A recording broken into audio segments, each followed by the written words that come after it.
La herencia de los santos, incorruptible, inmaculada e inmarchitable, que no se marchita.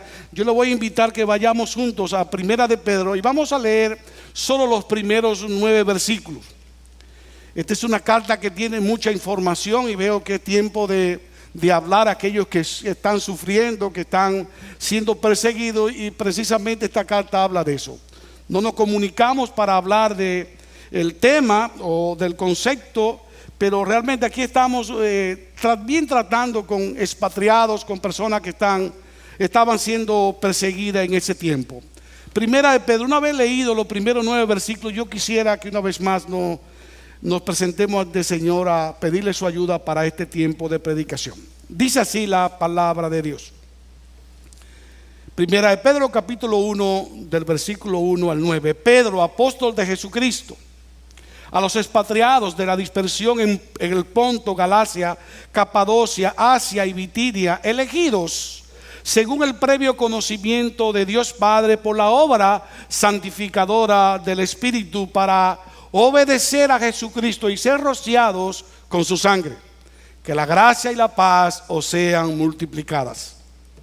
Bendito sea el Dios y el Padre de nuestro Señor Jesucristo, que según su gran misericordia nos ha hecho nacer de nuevo a una esperanza viva mediante la resurrección de Jesucristo de entre los muertos, para obtener una herencia incorruptible, inmaculada y que no se marchitará, reservada en los cielos para vosotros, que sois protegidos por el poder de Dios mediante la fe, para la salvación que está preparada para ser revelada en el último tiempo, en lo cual os regocijáis grandemente, aunque ahora por un poco de tiempo, si es necesario, seáis afligidos con diversas pruebas, para que la prueba de vuestra fe, más preciosa que el oro que perece, aunque probado por fuego, sea hallada, que resulte en alabanza, gloria y honor en la revelación de Jesucristo, a quien sin haberle visto le amáis, y a quien ahora no veis, pero creéis en él, y os regocijáis grandemente con gozo inefable y lleno de gloria, obteniendo como resultado de vuestra fe la salvación de vuestras almas. Vamos a orar. Padre, nos presentamos ante ti una vez más con regocijo y con acciones de gracias, porque ya por más de una ocasión nos permite estar sometido a tu palabra, llevándote cánticos, alabanza a ti, y ahora presentando tu palabra. Oh Padre, muchas debilidades hay en los que oyen, muchas debilidades hay en quien va a conversar. Que con el poder de tu Espíritu quite todas esas debilidades y que sea tu palabra la que fluya para el bien de nuestras almas y sobre todo para la gloria de tu nombre. Fortalece nuestras almas, Señor, que aún en este país no estamos siendo perseguidos de la manera que otros países, como vemos en Indonesia. Oh Padre, que tal como dicen los hermanos, que hay otras cosas que debemos ponerle mucha atención y pedirte a ti que nos libre de ella. Ayúdanos a estar firmes, a tomar ánimo en ti y en esa salvación tan grande que tú nos has dado. Permite que así sea, porque te lo estamos pidiendo en el nombre de Cristo. Amén. El apóstol Pedro escribió esta epístola a finales del año 64 o al inicio del año 65 después de Cristo. La escribe y la envía con su colaborador Silvano, como lo dice en el capítulo 5, versículo 12. Los destinatarios de esta carta eran cristianos expatriados, dispersos por 5 provincias, como dice bien claro el versículo 1, el Ponto, Galacia, Capadocia, Asia y Bitinia, lo que hoy es Turquía. Ahora bien, ¿qué fue lo que sucedió para que estos hermanos se convirtieran en inmigrantes, en expatriados?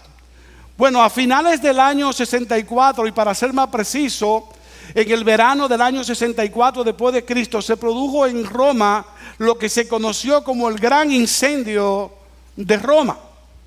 Las destrucciones que causaron las llamas de este incendio fueron muy significativas. Dice el historiador Tácito que 4 de los 14 distritos de Roma fueron totalmente arrasados y otros 7 quedaron dañados. Algunos monumentos de la ciudad importantes, como el templo de Júpiter y el hogar de las vírgenes vestales, fueron pastos de las llamas. Los romanos acusaron a Nerón, que era su emperador de tiempo, de haber causado el catastrófico incendio, quien a su vez entonces acusó a los cristianos por miedo a la hostilidad de los ciudadanos contra él. Los cristianos ya de por sí eran odiados en esa ciudad por su asociación con los judíos y porque eran opuestos a la cultura romana. Ante tan grave e injusta acusación de Nerón a los cristianos, se inició entonces una persecución intensa y agresiva contra los cristianos.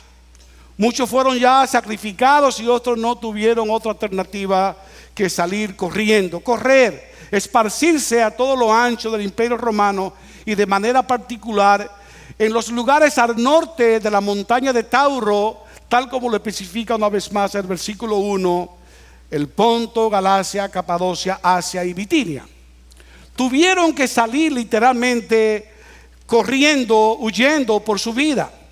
Posiblemente algunos dejando la familia o parte de su familia, posiblemente algunos dejando todos sus bienes o parte de su bien. En ese sentido, tuvieron que salir corriendo de forma apresurada. Y fue precisamente a estos hermanos en esa condición de aflicción que el apóstol Pedro le escribe esta carta con el propósito de llevar ánimo a sus almas. Tal como dice Pedro en el versículo que mencionamos anteriormente, en el capítulo 5, versículo 12, él dice: por conducto de Silvano, nuestro fiel hermano, porque así lo considero, escuchen bien, os he escrito brevemente, exhortando y testificando que esta es la verdadera gracia de Dios. Y concluye el versículo diciendo: está firmes en ella. Nos preguntamos: ¿y cuál es la verdadera gracia de Dios según el apóstol Pedro? Cuando leemos la carta, él lo que está refiriéndose allí es: acepten las aflicciones que vendrán por causa de Cristo. En el capítulo 4, versículo 14 podemos ver mucho más datos de este tipo de exhortación que el apóstol Pedro hace a los expatriados. Él le dice: si sois vituperados por el nombre de Cristo, dichosos sois, pues el Espíritu de gloria y de Dios reposa sobre vosotros. Ciertamente por ello Él es blasfemado, pero por vosotros es glorificado. Que de ninguna manera sufra alguno de vosotros como homicida o ladrón o malhechor o por entrometido. Pero si alguno sufre como cristiano, que no se avergüence, sino que como tal glorifique a Dios. Realmente la intención de esta carta es preparar las almas de estas personas en sufrimiento para que sepan cómo comportarse en esos momentos. En el capítulo 2, versículo 19 le dice el apóstol Pedro: porque esto haya gracia, si por causa de la conciencia ante Dios alguno sobrelleva penalidades sufriendo injustamente. Esa, hermanos, es la verdadera gracia de Dios: estar firme en medio del sufrimiento por el nombre de nuestro amado Señor Jesucristo. Así que esta carta fue escrita por el apóstol Pedro a estos hermanos en su condición de expatriado, para transmitirle un mensaje de esperanza y de ánimo. Esperanza, esa dulce palabra a oído de todo aquel que está en aflicción. Esperanza y ánimo para aquellos cristianos que estaban sometidos en un sufrimiento indecible, intenso e injusto. Nosotros, con esa información preliminar de esta carta, creo que ahora sí estamos más en condición de estudiar juntos esos primeros 9 versículos de la primera carta de Pedro. Y como ya hemos dicho, he titulado mi sermón: la herencia de los santos. incorruptible, inmaculada e inmarchitable. Y propongo que lo veamos con 3 puntos. El primer punto, vamos a ver la descripción de los destinatarios. El segundo punto, la herencia de los santos, esa es la parte central del sermón. Salvación y la garantía de su posesión. Eso está en los versículos 3 al 5. Y la esperanza viva de salvación como motivo de regocijo para todo creyente. Así que comencemos una vez más mirando los versículos 1 y 2. La descripción de los destinatarios. Al leer el versículo 1, confirmamos una vez más la información que ya conocíamos por la introducción del sermón de los destinatarios. Y yo le pido que lean de nuevo una vez más el versículo 1 conmigo. Pedro, apóstol de Jesucristo, a los expatriados de la dispersión en Ponto, Galacia, Capadocia, Asia y Bitinia. Eso nos da la información confirmada de lo que habíamos visto. Estas personas estaban esparcidas por esos lugares, esas 5 provincias, a causa de la persecución contra ellos. Pero hay algo más sobre estos hermanos que yo quiero llamar vuestra atención, y es a lo siguiente. Observen que el apóstol Pedro no solo dice su condición de emigrante, no solo dice de su ubicación exacta, sino que al final del versículo 1 y el versículo 2, él le llama, lean conmigo por favor, elegidos según el previo conocimiento de Dios Padre, por la obra santificadora del Espíritu, para obedecer a Jesucristo y ser rociado con su sangre. Y este es un dato, amados hermanos y amigos, sumamente importante en el contexto de la situación que estaban atravesando estos hermanos. ¿Y por qué es importante? Porque con esta afirmación el apóstol les lleva a pensar a estos hermanos en su condición espiritual. Hace una referencia clara a su elección incondicional para salvación. Les dice: Dios pensó en ustedes, determinó por adelantado, lo que es lo mismo, predestinó su salvación. Dios predestinó su limpieza, su purificación, su obediencia, su santificación, y esto por la obra santificadora del Espíritu. Es como si le dijera: no solo piensen en su condición terrible de expatriados, no solo piensen en el sufrimiento en que están sometidos, lleven su mente cautiva a la reconfortante y esperanzadora y segura verdad de que son elegidos para ser parte de la familia de Dios.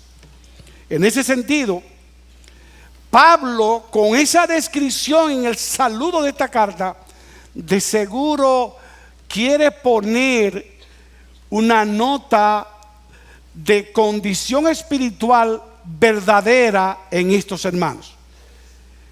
Y entonces, con esta información, que él comienza el cuerpo de la carta y nosotros comenzamos nuestro segundo punto, la herencia de los santos, a partir del versículo 3. Yo quisiera que lean juntos conmigo el versículo 3. Bendito sea el Dios y Padre del Señor Jesucristo, quien según su misericordia nos ha hecho nacer de nuevo a una esperanza viva mediante la resurrección de Jesucristo de entre los muertos.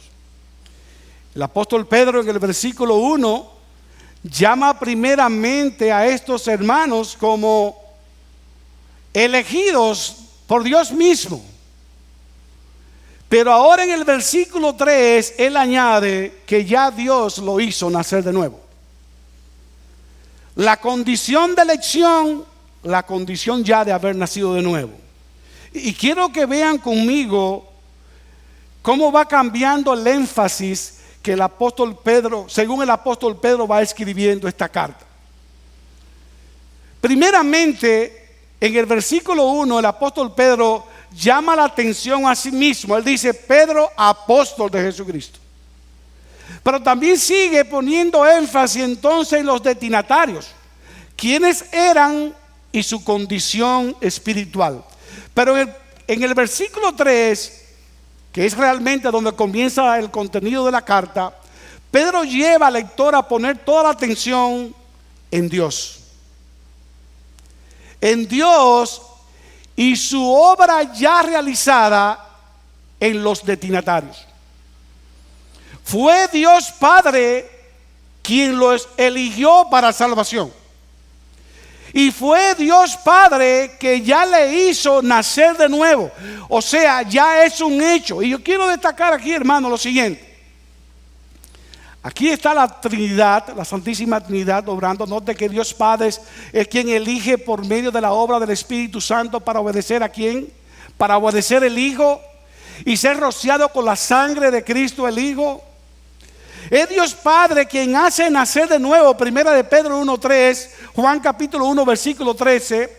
Aunque nosotros sabemos por la doctrina del Espíritu Santo que Dios Padre nos hace nacer de nuevo por medio del Espíritu Santo. Juan capítulo 3 versículo 5.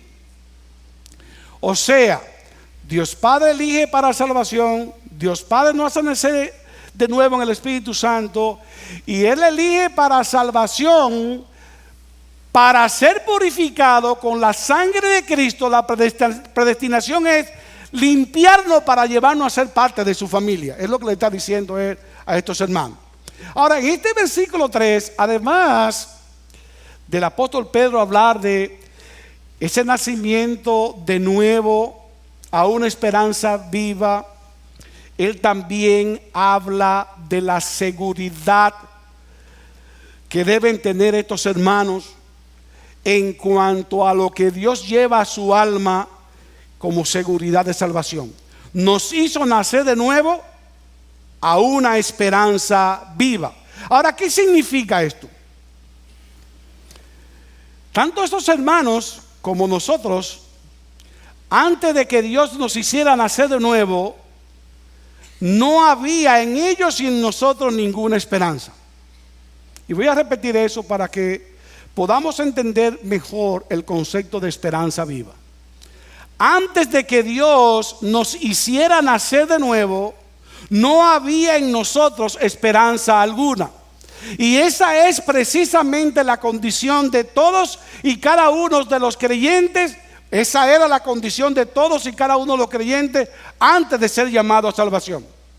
Escuchemos lo que dice el apóstol Pablo a los hermanos convertidos, nacidos de nuevo en Éfeso, en Efesios capítulo 2 versículo 12. Él le dice: recordad que en ese tiempo estabais separados de Cristo, excluidos de la ciudadanía de Israel, extraños a los pactos de la promesa, y ahora escuchen, sin tener esperanza y sin Dios en este mundo. ¿Entienden la idea? Antes de ser salvos, estábamos separados de Cristo, sin esperanza y sin Dios en este mundo. Estábamos espiritualmente muertos, y un muerto no tiene esperanza. Y Pedro le dice: Dios nos hizo nacer de nuevo, y nos hizo nacer de nuevo a una esperanza viva. Nos dio vida juntamente con Cristo. Y sé, mis amados hermanos, que cuando hablamos de esperanza viva o del término esperanza, es difícil para nosotros aplicarlo en nuestras vidas. Y esto así, porque ese término, cuando escuchamos de él, pensamos en el futuro, en algo que algún día se dará, en una posibilidad. Ahora, la esperanza viva que vemos aquí, que el apóstol Pedro nos habla y les habla a estos lectores, no es esa esperanza en la posibilidad. La esperanza que la Biblia nos habla es una esperanza en algo o en alguien que nos pertenece ahora mismo, en este instante. La esperanza que habla la Biblia es una esperanza real, es una esperanza ya consumada, una esperanza segura. Escuchen algunos textos que nos sirven de fundamento a lo que acabamos de decir.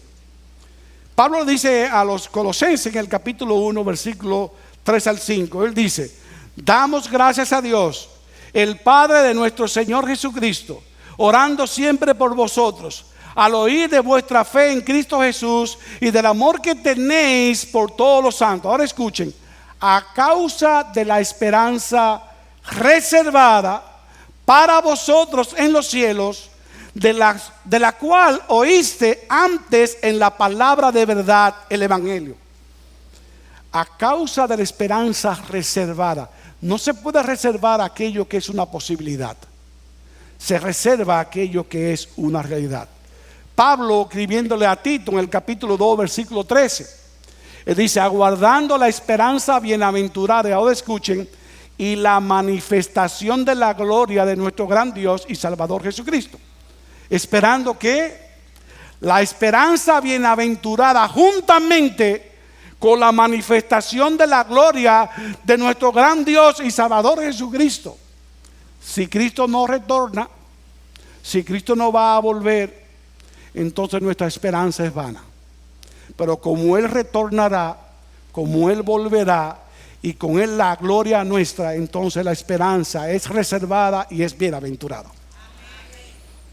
La esperanza no es simplemente una posibilidad. La esperanza no es algo inseguro, no es algo sin fundamento, no es solo un concepto, es una realidad. Por eso Pedro le dice: bendito sea el Dios y Padre de nuestro Señor Jesucristo, que nos hizo nacer a una esperanza viva. La idea es: nosotros que estábamos muertos en nuestros delitos y pecados, Efesios 2, sin esperanza y sin Dios, Dios nos dio vida, nos hace nacer de nuevo por su misericordia a una esperanza viva. Y ahora escuchen la garantía de las garantías. Dios Padre nos hace nacer de nuevo a una esperanza viva mediante la resurrección de Cristo, y para que no exista nada de confusión, agrega: de entre los muertos. ¿Notan el énfasis? La resurrección de Cristo de entre los muertos garantiza la esperanza viva de todo aquel que ha nacido de nuevo. Hermanos, la resurrección de Cristo nos asegura nuestra justificación, como dice Romanos capítulo 4, versículo 25. La resurrección de Cristo nos garantiza nuestra nueva vida, Romanos capítulo 6, a partir del versículo 3 y siguiente. Y la resurrección de Cristo nos garantiza nuestra resurrección gloriosa con Él, 1 Corintios 15, 20. Cristo resucitó como primicia de los que durmieron en Él. Déjame hacerte una pregunta, amado hermano. Y me encanta la pregunta que voy a hacer. ¿Tú crees que Cristo resucitó? Y pareciera una pregunta muy simple. ¿Crees tú en la resurrección de Cristo? O sea, ¿tú crees que la tumba de Cristo está vacía? Amén. Claro que sí, pastor. Ahora dame decirte algo. Esa es la garantía que tú tienes, que ha nacido de nuevo a una esperanza viva. Si tú crees que Cristo resucitó, tú tienes que estar seguro que tú has nacido de nuevo a una esperanza viva. Vivimos en Cristo, y porque vivimos en Cristo, vivimos en esperanza viva. ¿Qué te parece la garantía? ¿Habrá una mejor? Hechos capítulo 2, versículo 23. ¿Recuerdan el sermón del apóstol Pedro cuando dice: a este, refiriéndose a Cristo, entregado por el plan predeterminado y el previo conocimiento de Dios, clavasteis en una cruz por mano de impíos y le matasteis? Y ahora escuchen: a quien Dios resucitó, poniendo fin a la agonía de la muerte, puesto que no era posible que él quedara bajo el dominio de ella. Y decimos gloria a Dios a ello. Usted ve la garantía de vida. La garantía de vida de tu esperanza está garantizada por la resurrección de Cristo. Romanos capítulo 6, versículo 4. Por tanto, hemos sido sepultados con Él por medio del bautismo para muerte, a fin de que como Cristo resucitó entre los muertos por la gloria del Padre, así también nosotros andemos en novedad de vida. Estamos identificados con la muerte de Cristo, bautizados en esa muerte, pero también en su resurrección para vida. Ahí está la seguridad de la esperanza viva. ¿Ustedes ven la garantía? Sí, pastor, muy bien. Entendido. Dios nos hizo nacer de nuevo a una esperanza viva. Tenemos esperanza real, no es una posibilidad, es cierta, y la garantía es la resurrección de Cristo de entre los muertos. Nos garantiza vida y con ello es esperanza viva. Ahora, pastor, ¿para qué nacer de nuevo a una esperanza viva? Hasta aquí no sabemos. Bendito sea el Padre, el Dios y Padre de nuestro Señor Jesucristo, que nos ha hecho nacer de nuevo por su misericordia a una esperanza viva mediante la resurrección de Cristo de entre los muertos. Pero ¿para qué? ¿Esperanza viva de qué? ¿Esperanza viva en qué? ¿Para qué? Si el apóstol Pedro termina la carta en ese versículo 3, nos quedaríamos, ¿sabe qué? Sin conocer. Ahora observa la respuesta, versículo 4. Para obtener una herencia incorruptible, inmaculada y que no se marchitará, y agrega, reservada en los cielos para vosotros. Ah, bueno. Ahora estamos entendiendo. Dios nos hace nacer de nuevo. Qué bueno, por su misericordia, bondad, amor, todo el cariño que nos tiene, para una esperanza viva en la resurrección, mediante la resurrección de Cristo, para una herencia. Ah, qué bueno. Ahora, ¿qué tipo de herencia? Bueno, dice el texto, una que es incorruptible, o sea, no se daña. Una que es inmaculada, pura, limpia, perfecta. Y una que no se puede marchitar, o sea, inmarchitable, quiere decir que es duradera, es perpetua, no se acaba. La herencia, sea lo que sea, no sabemos lo que es todavía. La herencia, sea lo que sea, tiene cualidades de pureza y de perpetuidad. ¿Eso es bueno o es malo? Bueno, eso es bueno. Ahora dice, y esa herencia al final dice, está reservada en los cielos para ustedes. Yo no sé, uno pierde la capacidad de asombro, pero cuando está hablando de esto debe decir amén, una cosa que se fuera cayendo, todas estas cosas. ¿Sabe lo que es una herencia pura, perfecta, perpetua? Sea lo que sea esa herencia, es una promesa que nos están haciendo, una promesa ciertísima, una promesa que es con esperanza viva que la estamos viviendo, después de haber nacido de nuevo. Y entonces, amén, amén, un amén, wow, una herencia que no se daña. Y además de eso, está reservada para mí, tiene mi nombre. ¿Ustedes ven la seguridad de la esperanza viva? Ahora escucha, hermano,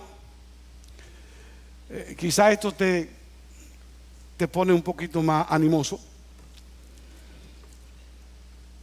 No solo la herencia está guardada por Dios, sino que Dios protege a aquellos que reciben esa herencia. ¿Qué le parece? Y eso agrega que certeza a la posesión, no la posición, a la posesión. Una vez más, versículo 4. Una herencia reservada en los cielos para vosotros. Versículo 5. Que sois protegidos por el poder de Dios mediante la fe para la salvación que está preparada para ser reservada en el último tiempo. Wow, hermanos. Une conmigo estas cosas a ver cómo te alienta. El Dios y Padre de nuestro Señor Jesucristo nos hace nacer de nuevo a una esperanza viva con la garantía de la resurrección de Cristo. Y Él nos hace nacer de nuevo a una esperanza viva para obtener una herencia reservada en los cielos para vosotros, y nosotros vamos a ser guardados para cobrar esa herencia que es la salvación eterna. Wow. No sé si notaron algo importante en este versículo 5. Y hasta ahora, hermano, en lo que hemos estudiado, ¿qué saben los lectores, qué sabemos nosotros en esta carta acerca de la herencia? bueno, que es incorruptible, que es inmaculada, no se marchita, está reservada en los cielos. Pero no saben en qué consiste esa herencia. Y yo lo acabo de decir en el versículo 5. Miremos una vez más. El apóstol responde a la pregunta de en qué consiste la herencia, y lo hace de manera muy clara y precisa. Versículo 5. Que sois protegidos. ¿Quiénes? Aquellos que tienen la herencia reservada. Son protegidos por el perdón de Dios mediante la fe para la salvación que está preparada. La herencia reservada no es más que la salvación. ¿Cómo fue? Bueno, sí, ahí más o menos. La herencia que estamos hablando hace rato, que es pura, perfecta, que es eterna, que no se va a dañar, que no se puede marchitar, que es perpetua, una herencia que ya ha sido reservada, es la salvación preparada para ser revelada con Cristo. Cuando hablamos de herencia en el Nuevo Testamento, esta palabra se utiliza con mucha frecuencia para referirse a la salvación. En Hechos 33, en Hechos 26, 18, en Efesios 1, 11, 1, 14, 1, 18, en Efesios 5, 5, en Primera de Pedro 1, 4, y en nuestro texto, que es ese, Primera de Pedro 1, 4, habla de la herencia como la salvación. Hasta aquí vamos caminando. Bendito sea el Dios y Padre de nuestro Señor Jesucristo, que nos ha hecho nacer de nuevo a una esperanza viva mediante la resurrección de Cristo de entre los muertos, para obtener una herencia que es incorruptible, que es inmaculada y que no se marchitará, reservada en los cielos. Y vosotros también seréis protegidos mediante el poder de Dios con la fe, para que ustedes puedan cobrar esa herencia, para que nosotros podamos cobrar esa herencia. Hermano, ustedes ven la seguridad, que no nos olvidemos que esa carta no es a nosotros, esa carta es para nosotros. Esa carta es a los expatriados. No podemos perder de vista que es a ellos que él está escribiendo, y ellos tienen una condición especial. Ahora, ustedes notan que así como nosotros vamos tomando cierta seguridad en estas palabras, ellos debieron también ir tomando seguridad bajo la situación en que estaban. ¿Ustedes saben dónde está la seguridad de esto que Pedro está diciendo? Que precisamente no está en lo que él está diciendo porque él lo está diciendo. Es palabra de Dios, es inspiración del Espíritu Santo. Pero la seguridad está en quien está garantizada, en quien está garantizado nuestro nuevo nacimiento y el cobrar esa salvación. Porque está garantizado en aquel que la ganó. ¿Quién fue que ganó salvación para nosotros? ¿Quién? El Señor Jesucristo. La herencia es ganada, la herencia es asegurada, la herencia es evidenciada por aquel que la ganó. Y me explico. Hermano, cuando Cristo completó toda su obra de redención, no hay ninguna duda. Si usted quiere, léase a Romanos capítulo 8. No hay ninguna duda. Él satisfizo totalmente la justicia de Dios. ¿Quién es el que justifica? ¿Más quién es el que murió? ¿Más quién es el que ascendió? Y ahí que viene que nadie nos separará del amor de Dios en Cristo Jesús. Está garantizada por aquel único ser que la puede garantizar, porque él fue que se fajó a ganársela. Cuando él completó esa obra de redención, satisfizo totalmente la justicia de Dios. Y es precisamente esa justicia la que nosotros le damos, porque Dios pone esa justicia aplicada de Cristo en nuestra cuenta. ¿Notan la herencia? Hermanos, ¿notan la herencia? Y algo más. Cuando Cristo resucita, el creyente vive juntamente con Él. El creyente vivificado, Romanos capítulo 6. Y es por eso que el apóstol Pedro dice que es una esperanza viva mediante la resurrección de Cristo para tener una herencia ya reservada con la garantía de aquel que la ganó, que es nuestro Señor Jesucristo. Él hace una obra perfecta, la pone en tu cuenta y tú hoy puedes tener la garantía de lo que Él ganó está reservado y preparado para ser revelado. Como dice un buen comentarista, en vez de muerte hay vida.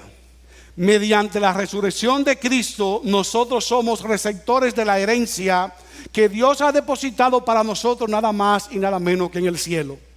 Y eso es un hecho, no es una posibilidad. El creyente es hijo de Dios mediante Cristo. Gálatas capítulo 4, versículos 4 y 5. Romanos 8, 17. Y si hijos, también herederos. Heredero de Dios y coheredero con Cristo. Y dice el apóstol Pedro en Efesios el apóstol Pablo en Efesios capítulo 1, versículo 13 al 14, que fuimos sellados en Cristo con el Espíritu de la promesa que nos ha dado, escuchen, como garantía nuestra herencia, como garantía de salvación. ¿Cuál es nuestra garantía de salvación? Cristo, y fuimos sellados con el Santo Espíritu de Dios, el Santo Espíritu de Cristo. ¿Y sabe qué? El apóstol Pablo sabía que esto no era fácil de poder discernir. Entonces dice en el versículo 18, mi oración es, yo me uno a esa oración, es que los ojos de vuestro corazón sean iluminados para que sepáis cuál es la esperanza de su llamamiento, cuáles son las riquezas de la gloria de su herencia en los santos. Hermano, la herencia, la salvación, está reservada y está garantizada. Pregunta, y volviendo a los destinatarios, ¿qué debió producir en estos hermanos en medio de esa situación el conocer con seguridad que fueron elegidos, que ya habían nacido de nuevo? Y habían nacido de nuevo a una esperanza con la garantía de la resurrección de Cristo para obtener una herencia, una vez más, inmaculada, principalmente incorruptible, inmaculada, que no se marchita, reservada en los cielos para ellos, y que ellos iban a estar siendo preservados por el poder de Dios mediante la fe para obtener esa salvación ya preparada. ¿Qué debió producir en estos hermanos esta información? Recordemos que la garantía la da Cristo mismo que ganó.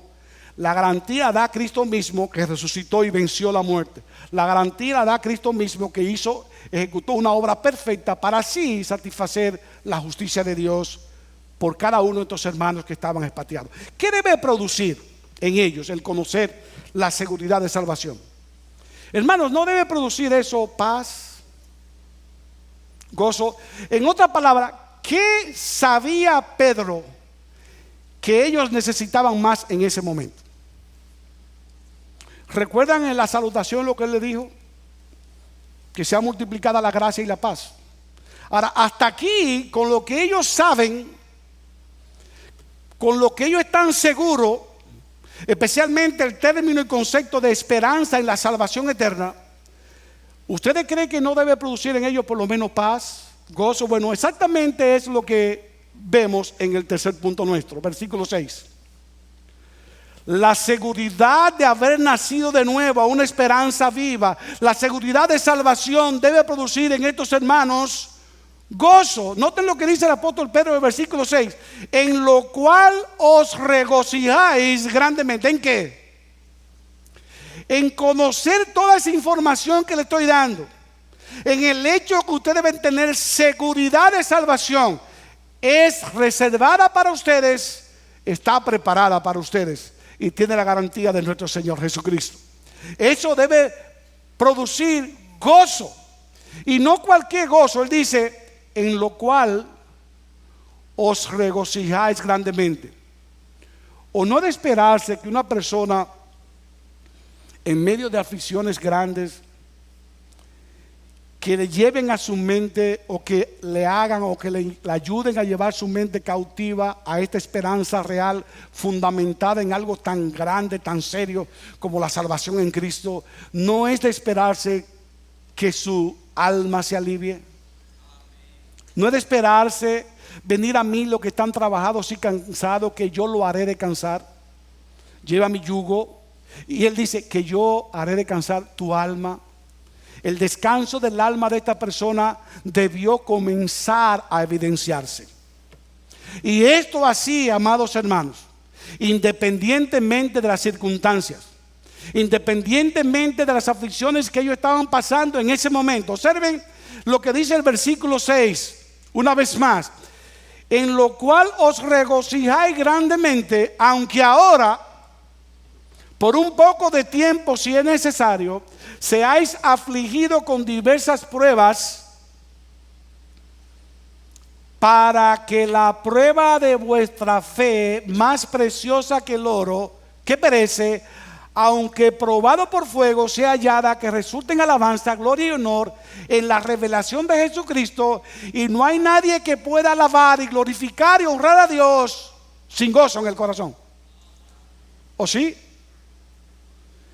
Las pruebas, las aflicciones por las que ellos estaban siendo sometidos, primeramente el apóstol le dice: ustedes deben regocijarse en esa seguridad, y en medio de esa aflicción regocijarse una vez más, porque no es más que la prueba de su fe, que debe ser hallada cuando se pruebe en que, en alabanza, gloria y honor en la revelación de Cristo. Ustedes notan la mezcla de aflicción con gozo. Ustedes notan la enseñanza. El verdadero creyente sufre en medio de las pruebas, porque percibe un inefable gozo al estar seguro de la salvación que posee. Yo no sé si ese es tu caso. De hecho, ni si sé si es mi caso. Ahora, eso es lo que debe ser. Lo que sucede es que nosotros no meditamos en ese tipo de cosas.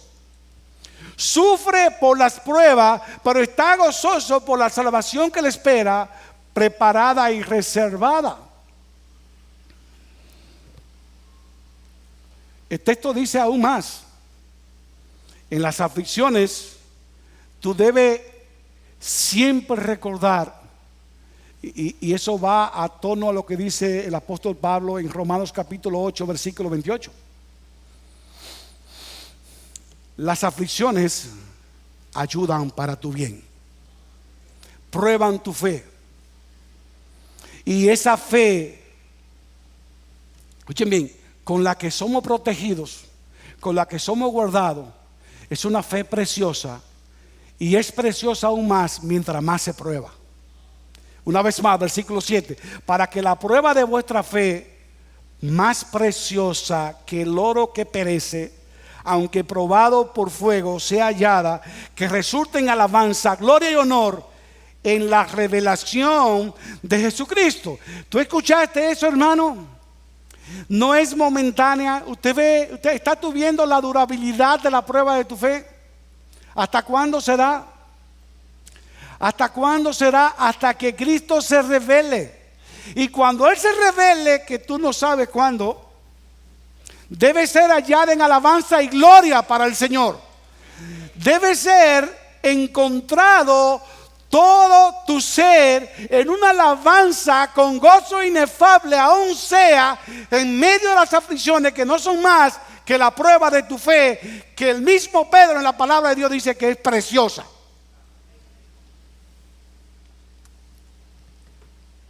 La revelación de Jesucristo. Hermanos, ¿tú vives a la luz de esa revelación?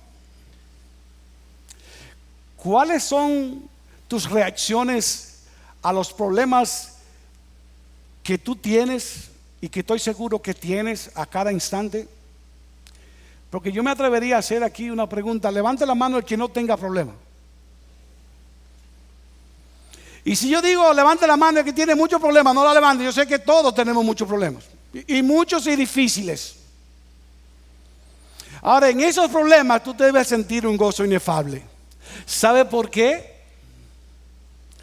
Porque tú eres peregrino de esta tierra, en esta tierra. Tu ciudadanía es de los cielos y la garantía de tu herencia no es aquí.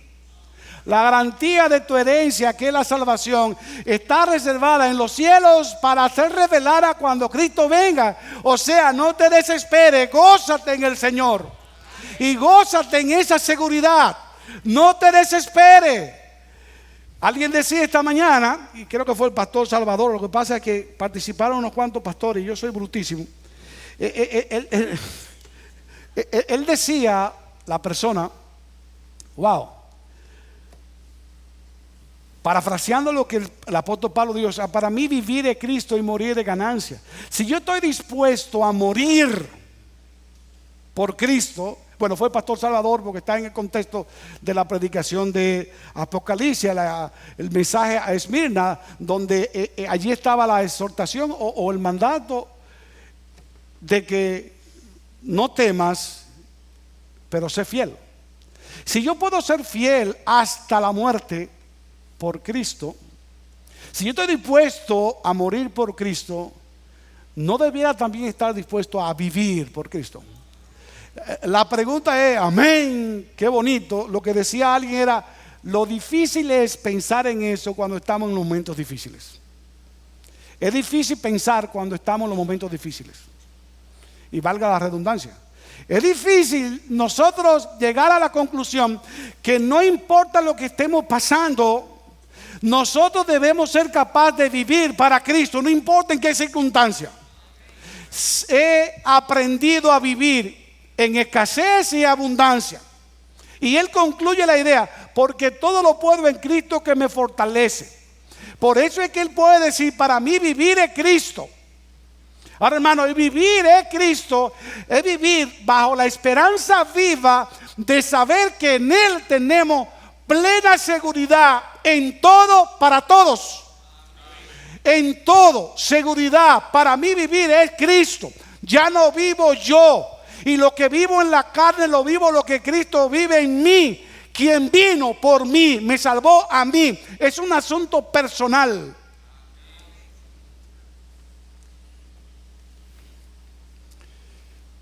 Ese Cristo, nota lo que dice el versículo 8. A quien sin haberle visto, hermano, eso es verdad, lee eso. A quien sin haberle visto, le amáis. Y quien ahora no veis, pero creéis en él. Y os regocijáis grandemente con gozo inefable y lleno de gloria. Esa última parte no va si tú no amas a Cristo y si tú no crees en Cristo. ¿Verdad que no? A quien sin haberle visto, a Cristo, le amáis. Y a quien ahora no veis, pero creéis en él y os regocijáis grandemente con gozo inefable.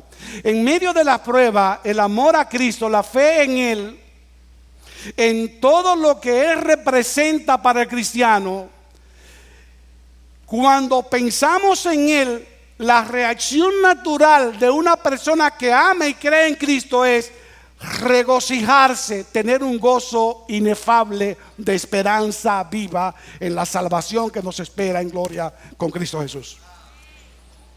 Y hermano, qué sentimiento más dulce. Y se pone un poco más dulce y aún más cuando vemos la conclusión del versículo 9. Cómo concluye el apóstol Pedro esta idea y dice: obteniendo como resultado de vuestra fe, ¿qué? La salvación de vuestras almas. Noten ahí, herencia, salvación, salvación de vuestras almas. La herencia reservada en los cielos para vosotros, que es la salvación preparada para ser revelada. Por medio de la fe, Dios nos protege y nos preserva a cobrar esa herencia para la salvación de nuestras almas. ¿Entienden la idea completa? Nosotros podemos imaginarnos entonces ahora con mucha más conciencia el alivio, no sé ustedes, lo veo claramente, la paz que debieron sentir estos creyentes al escuchar estas afirmaciones. Y no solo ellos, hermanos, todos los cristianos que están en la plena seguridad de lo que hemos hablado, sin importar lo que suceda, tenemos vida, esperanza viva, una herencia reservada en los cielos, que es la salvación. Y lo repito muchas veces porque ese es el énfasis. Una salvación que Dios mismo nos garantiza, y garantiza que nos protegerá por medio de su poder mediante la fe. Y es por esa misma fe que entonces obtenemos salvación para nuestras almas. Eso produce regocijo, produce un gozo inefable lleno de gloria. Ahora, hermano, a propósito de la fe, que no quiero ir a las conclusiones y algunas palabras de aplicaciones, antes de llamar vuestra atención a lo que el mismo apóstol Pedro hace énfasis a partir del versículo 5, y me refiero a la fe. No sé si notaron cuántas veces él habla de la fe. Vean conmigo, versículo 5. Somos protegidos por el poder de Dios mediante la fe. ¿Van conmigo? Versículo 6 y 7. Las aflicciones son prueba de nuestra fe, más preciosa que el oro. Y es esa fe que debe ser hallada en alabanza, gloria y honor para cuando Cristo se revele. Versículo 8. Es por la fe que creemos en Cristo aún sin haberlo visto. Versículo 9. Y es por la fe que se obtiene salvación de las almas. Sin lugar a duda, hermanos, aquí hay una llave en todo lo que hemos hablado.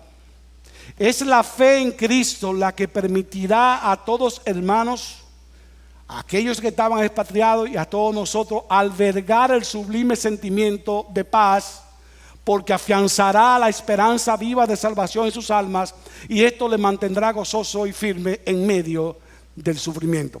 Es por medio de la fe que el cristiano se estabiliza espiritualmente. Es por medio de la fe que el creyente tiene una esperanza viva. Por medio de la fe en el objeto adecuado, que es nuestro Señor y Salvador Jesucristo. Y yo digo, hermano, wow, si pudiésemos seguir más tiempo estudiando esta carta, y les exhorto que lo sigan haciendo en su casa con este mismo estilo, buscando estudiar versículo por versículo y teniendo el auxilio de toda la Biblia, ¿verdad que es alentadora? ¿Verdad que es esperanzador el escuchar estas cosas, ya sea a aquellos expatriados, ya sean a nosotros? Miremos entonces con la información que tenemos. Yo no sé si estoy pasado de tiempo, pero voy a concluir ya casi mente. Yo no uso ver mucho los relojes. Yo me pasó a mirar los relojes. Además, son 2. Pero vamos al... Yo no lo miré y tengo otro en la computadora también. Si estoy pasado, me dan unos minutos y yo concluyo. Permítanme llevar algunas palabras de aplicación. Hermano, yo no sé si a medida que tú fuiste escuchando lo que fuimos desarrollando en estos cortos versículos, principalmente del 3 al 9, tú te fuiste identificando, o quizás te identificaste con los sufrimientos porque también sufre, y te fuiste identificando con la herencia, con la salvación. Déjame decirte, hermano, tú también fuiste elegido por Dios para salvación. Tú también fuiste hecho nacer de nuevo. Tú eres una nueva criatura en Cristo. Entonces, tú también tienes esperanza viva. Tú también tienes la seguridad de esa herencia reservada que tiene tu nombre en los cielos, que no es más que la salvación preparada para ser revelada en el último tiempo. Tú también tienes esas promesas. De ahí la pregunta. Pero también, perdón hermano, tú también tienes la seguridad de que Dios te va a preservar mediante la fe para que tú cobres esa herencia. De ahí la pregunta que yo quiero hacerte. ¿Qué significa para ti todo esto? ¿Qué significa el tú estar seguro de que tienes salvación en Cristo? La pregunta no es ¿qué es la salvación? No es que tú me definas la salvación, sino qué tanto valoras la salvación. Cuando tú meditas en tu condición espiritual y llega a la conclusión y viene y dice, wow, soy salvo, tengo vida eterna, ya estoy seguro de ello, ¿cuál es la reacción de tu alma? Piensa tú a menudo de la salvación que tiene. Piensa tú a menudo de que este libro entero, la revelación de Dios, te habla de la redención en Cristo Jesús para que tú seas salvo. El plan de Dios perfecto concluye en salvación y vida eterna para ti. Cuando tú llegas a esa conclusión, wow, ¿cuál es la reacción de tu alma? ¿Cuál es?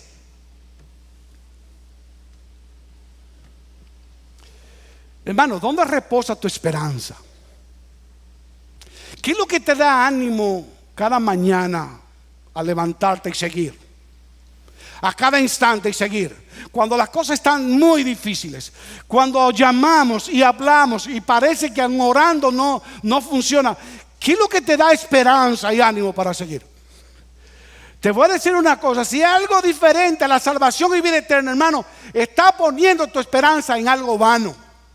Porque tu esperanza viva debe ser la salvación que Cristo ganó por ti. Es la que debe llevar ánimo, paz, regocijo a tu alma sin importar las circunstancias. Hermano, nunca te olvides eso. Nunca te olvides de la garantía que tú tienes en Cristo Jesús. Que si tú tienes fe en Él, puede tener seguridad de que vivirá eternamente con Él, independientemente cualquiera que sea tu situación. Hermano, lee y escucha lo que dice el apóstol Pedro una vez más a partir del versículo 6 y léelo al pasito.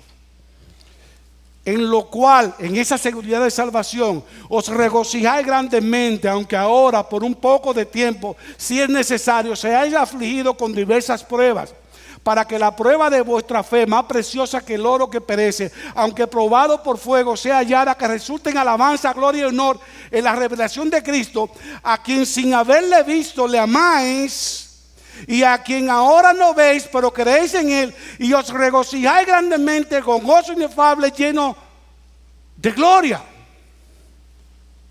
Yo no sé por lo que tú estás pasando, pero sea lo que sea, Él está probando tu fe. Está probando tu fe. Ruega a Dios que al momento de concluir la prueba de tu fe sea hallada como sea hallada en alabanza y gloria y honra para su nombre. Ruega a Dios que así sea. No sé por lo que está pasando, pero sea lo que sea, hermano, regocíate en esas pruebas. Tú tienes promesa de herencia asegurada, amigo.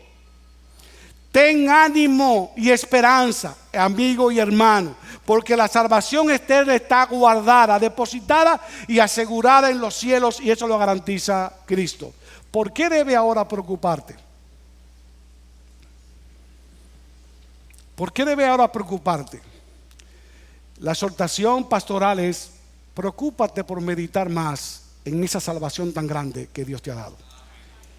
Y tú verás que cobrará ánimo, porque tendrás esperanza. Y si aquí hay alguien que todavía no ha conocido a Cristo, esa esperanza ahora mismo no es para ti, pero puede serlo. Puede serlo. ¿Sabe por qué? No sabemos quiénes son los elegidos de Dios. Esos expatriados lo sabemos porque dice Pedro, elegidos. Ahora, tú estás aquí sin Cristo, yo no sé si tú eres elegido. Ahora, ¿cómo tú lo sabes? Ven a Cristo, arrepiéntete de tus pecados, y estas promesas también son para ti. La seguridad de salvación es dada a aquello que Dios eligió para ellos. Si tú hoy, en todo transcurso del día, te has dado cuenta que estás en el camino equivocado, de que tú eres un pecador que va camino al infierno, que no tiene esperanza y que estás sin Cristo, este es un buen momento para tú volverte, reconocer a Cristo como Señor y Salvador. Él mismo dice que si tú vienes a Él no te va a echar fuera. ven a Cristo. No lo rechace tantas veces. No lo rechace tantas veces. Él es un maravilloso Salvador. Que Dios multiplique en gran manera su gracia y su paz en la iglesia bíblica del Señor Jesucristo.